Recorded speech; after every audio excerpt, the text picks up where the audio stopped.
అనేటువంటి విధానం కాదు అనేది ఆ ట్వీట్ సారాంశం. దాని మీద మార్చిలో కేసు రిజిస్టర్ చేశారు. నిన్న ఆమెని తీసుకొచ్చి కోర్టులో ప్రొడ్యూస్ చేశారు. ఇవాళ మాకు లోపలికి వెళ్ళినప్పుడు అర్థమైంది ఏంటంటే, మేము ముగ్గురం లోపలికి వెళ్ళాం. మాధవి గారు అడ్వకేట్ గారు, అదేవిధంగా వేమారెడ్డి గారు మంగళగిరి సమన్వయకర్త. మేము వెళ్ళినప్పుడు ఆమె పాపం బావురుమని ఏడ్చేసింది. ఏడ్చి ఆమె చెప్పిన మాటలు వింటే మాకు కూడా కళ్ళ నీళ్ళ పర్యంతం అయ్యాం. ఆమె చెప్పింది ఏంటంటే, సాయంత్రం 5:30కి అరెస్ట్ చేశారు. అక్కడి నుంచి సుమారుగా 9-10 మధ్యలో దాచేపల్లి పోలీస్ స్టేషన్కి తీసుకొచ్చారు. అక్కడి నుంచి 3 గంటల వరకు నన్ను ఇంటరాగేట్ చేశారు. 3 గంటల తర్వాత కూడా భోజనం పెట్టలేదు, మంచినీళ్ళు ఇవ్వలేదు. 17వ తారీఖు ఉదయం మాత్రమే టిఫిన్ పెట్టారు. ఎంత దారుణమండి ఇది. పోలీస్ కస్టడీలోకి తీసుకొని 24 గంటల లోపు కోర్టులో ప్రొడ్యూస్ చేయవలసినటువంటి బాధ్యత ఉన్నప్పుడు ఆ 24 గంటల్లో మంచినీళ్ళు, ఫుడ్డు ఏర్పాటు చేయవలసిన బాధ్యత పోలీస్ అధికారులకు ఉండదా? ఎంత దారుణం ఇది. 12 గంటల పైచలకు ఆమెకి భోజనం పెట్టలేదు. అనేక రకాలుగా హింసించారు. హింసించడం అంటే కొట్టారా అని అడిగాం, కొట్టలేదు.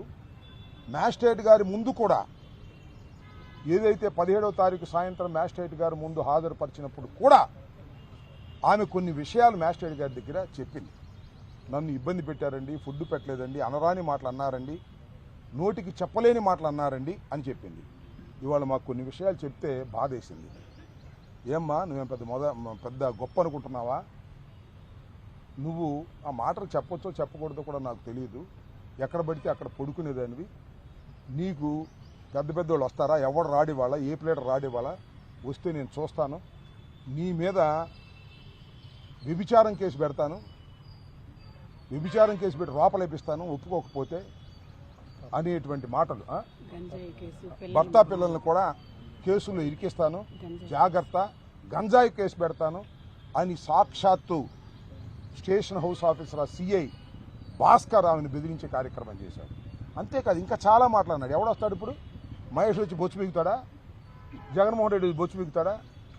These are the words used by the circle inspector of police Dachepalli. ఆమె చెప్పిన మాటలు మేమే కల్పించినవి కావు ఇవి. ఇంకా చాలా చాలా మాటలు మాట్లాడాడు. మీ ప్లేడర్లు ఏమన్నా గొప్పోళ్ళ? మా కాళ్ళు పట్టుకు బతిమాడాలి ప్లేడర్లని? ప్లేడర్లు ఏమైనా గొప్పోళ్ళు అనుకుంటున్నారా? ప్లేడర్లు ఏమైనా వదిలించడానికి వస్తారా? మా కాళ్ళు పట్టుకుని బతిమాడాలి అనే మాట ఒకటి. ఇంకో మాట ఏంటమ్మా, మన వినుకొండలో ఎవరు రషీద్, ఇవాళ నేను కన్ను మూసుకుని బయటకు వెళ్తే రషీద్ నరికేస్తారు నేను, ఇక్కడ జాగ్రత్త, ఏమనుకుంటున్నావేమో అన్నా అంట. ఏంటిది? ఎక్కడున్నాం మనం? ఒక ఆటవిక సమాజంలో ఉన్నావా, లేక ఒక చట్టబద్ధమైన సమాజంలో ఉన్నావా అని అడుగుతా ఉన్నాను నేను. ఇవాళ ఒక పోలీస్ సిఐ ఇంత దౌర్జన్యంగా, ఇంత అన్యాయంగా ఒక ఆడకూతుర్ని తప్పు చేసిందా, రైట్ చేసిందా చట్టం తెలుస్తుంది. ఇతను కాదుగా, సిఐ కాదుగా, పోలీసులు కాదుగా, కోర్టు కదా తేల్చేది. మీరు కేసు పెట్టారు, సోషల్ మీడియా కేసు తీసుకొచ్చారు, ఒక సంఘ విద్రోహ శక్తిలాగా మీరు పట్టుకొచ్చారు, రిమాండ్ చేయించారు. ఎస్ ఉంటుంది, వారం రోజులు, 5 రోజులు, 10 రోజులు బెయిల్ వచ్చేంతవరకు శాశ్వతంగా ఉండదు కదా. ఈ 24 గంటల్లో ఒక మహిళని ఇంత దారుణంగా హింసించినటువంటి సంఘటన ఈ మధ్యకాలంలో ఎక్కడా లేదు. ఉందేమో చెప్పలే ఎవరు. ధైర్యంగా వచ్చి మ్యాజిస్ట్రేట్ గారి ముందు చెప్పుకునేటువంటి పరిస్థితి. ఇంకా చాలా మాటలు ఆమె చెప్తూ ఏడుస్తూ స్టేషన్కి తాళాలు వేశారు. మీరు చూశారు కదా, స్టేషన్కి తాళాలు వేసి బేడీలు వేశారు. అంటే ఎవరు రావడానికి, వీళ్ళు ఎవరు వస్తారో చూస్తానంట అంట. ఏంటిది? ఆయన ఏమన్నా పోలీస్ ఆఫీసరా, విలనా? సినిమాల్లో విలనా? నేను మనవి చేస్తున్నా, నిజంగా ఆడవారి మీద ఏదైనా అసభ్యంగా మాట్లాడితే మేము ఊరుకోం అని చెబుతున్నాడుగా చంద్రబాబు నాయుడు గారు, నారా లోకేష్. భారతమ్మ గారి మీద ఏదంటే వాడిని తీసుకెళ్ళి లోపలేసామంటున్నారుగా. ఇవాళ ఒక సిఐఏ సాక్షాత్తు ఒక ఆడ కూతురు మీద ఇంత అన్యాయంగా మాట్లాడాడు, మ్యాజిస్ట్రేట్ ముందు ఆమె రిపోర్ట్ చేసింది. తక్షణం సస్పెండ్ చేయండి. I demand that SI must be suspended immediately. CI must be suspended immediately. ఇంత దారుణంగా పోలీసు వ్యవస్థ వ్యవహరిస్తూ ఉంది. అందరూ కాదులేండి, ఆ సిఐ స్పెషల్. ఆ సిఐకి ఎప్పుడు హాట్ లైన్ ఉంటుంది. ఎవరికి? లోకేష్ గారి ఆఫీస్కి, ఆ సిఐ గారికి హాట్ లైన్. మీరు ఒకసారి చూస్తే, ఫోన్ చూస్తే అర్థమైపోద్ది, ఎవరు చూడరు కదా, హాట్ లైన్. అక్కడ నుంచి ఏం మెసేజ్ వస్తే ఆ మెసేజ్ ప్రకారం కృష్ణవేణిని ఇబ్బంది పెట్టేటటువంటి కార్యక్రమం చేస్తున్నారు. ఇది రెండో కేసు. అంతకుముందు సుధారాణి, పెద్దిరెడ్డి సుధారాణి, ఆమెను కూడా అరెస్ట్ చేశారు. అరెస్ట్ చేసి 50 రోజుల పాటు జైల్లో అట్టి పెట్టారు. ఈమెను కూడా 50 రోజుల పాటు జైల్లో అట్టి పెట్టాలని, హింసించాలని ఈ రకమైన దారుణమైన కార్యక్రమాలు జరుగుతూ ఉంది. ఆమె చేసిన తప్పేం కాదని కూడా నేను మనవి చేస్తున్నాను. ఆమె ట్విట్టర్లో అది పెట్టింది, అదేం పెద్ద ఇంత హింసించవలసినటువంటి నేరం కాదు. ఇవాళ ట్విట్టర్లో ఎంతమంది ఎన్ని పెడుతున్నారు చెప్పండి? అక్కడ దాకా ఎందుకు? ఎవరండి ఆయన? ఎవరో ఒక ఆయన ఉన్నాడు, సీమరాజా అంట. ఆయన రోజు ఏం మాట్లాడుతున్నాడు? మీరు ఒకసారి యూట్యూబ్లో కూర్చోండి, సీమరాజా అని ఎంత భయంకరంగా మాట్లాడుతున్నాడు. ఆయన సీమరాజా కాదు, లోకేష్ రాజా. లోకేష్ రాజా రోబో. లోకేష్ రాజా సృష్టించినటువంటి వ్యక్తి సీమరాజు. ఆ సీమరాజు మీద నేను కంప్లైంట్ కూడా ఇచ్చా. బ్రాడీపేటగా పట్టాపురంలో కేసు రిజిస్టర్ చేయలే. మళ్ళా పెడతా, మళ్ళా చూస్తా. ఇంకో ఆయన ఎవరు ఉన్నాయండి, కిరక్ కార్పి అంట.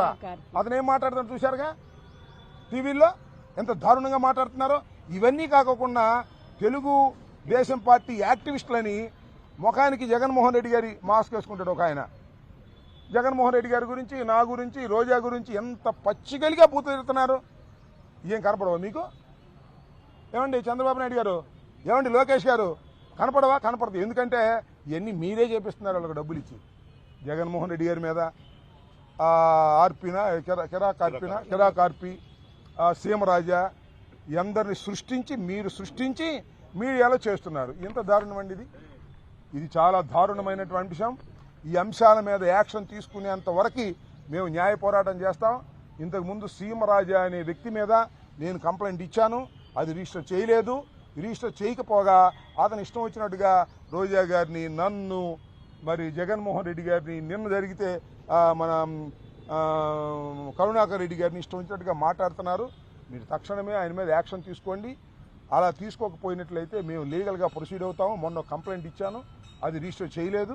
మళ్ళీ కంప్లైంట్ ఇస్తాం. హైకోర్టు అవసరమైతే హైకోర్టును ఆశ్రయిస్తాం, అంత అవసరమైతే సుప్రీంకోర్టును కూడా ఆశ్రయిస్తాం. లీగల్ ఫైట్ చేస్తాం. కేవలం ఒక ట్వీట్ చేసినందుకు ఈమెను తీసుకొచ్చి పాలేటి కృష్ణవేణిని ఇంత దారుణంగా హింసించినటువంటి సంఘటన హృదయ విదారకంగా ఉందని మనవి చేస్తున్న మీ ముగ్గురు వెళ్ళినప్పుడు ఆమె ఏడుస్తూ చెప్పినటువంటి మాటలు మాకు కూడా ఏడుపు వచ్చినంత పని అయిపోయింది. ఒక ఆడకూతుర్ని ఈ రకంగా హింసించేటటువంటి కార్యక్రమం తెలుగుదేశం ప్రభుత్వంలో జరుగుతూ ఉంది. అది కూడా పోలీసులను ఉపయోగించి జరుగుతూ ఉంది. అది కూడా సిఐ భాస్కర్ అనే వ్యక్తి ఇష్టం వచ్చినట్టుగా ఆమెని బిహేవ్ చేశాడు. రాత్రి 3:30 దాకా ఒక లేడీని ఇంటరాగేట్ చేయటం ఏంటండి? ఇదేమన్నా ఎంతకన్నా దుర్మార్గం ఏమైనా ఉందా? దీన్ని ప్రజలు ఆలోచించాలి. ప్రభుత్వానికి నిజంగా చిత్తశుద్ధి ఉంటే, ఉన్నట్టు నటిస్తున్నారు, ఉంటే ఆ సిఐ భాస్కర్ని తక్షణమే సస్పెండ్ చేసి మహిళలకు న్యాయం చేయవలసినటువంటి అవసరం ఉందని ఈ సందర్భంగా చెప్పదలుచుకున్నాను.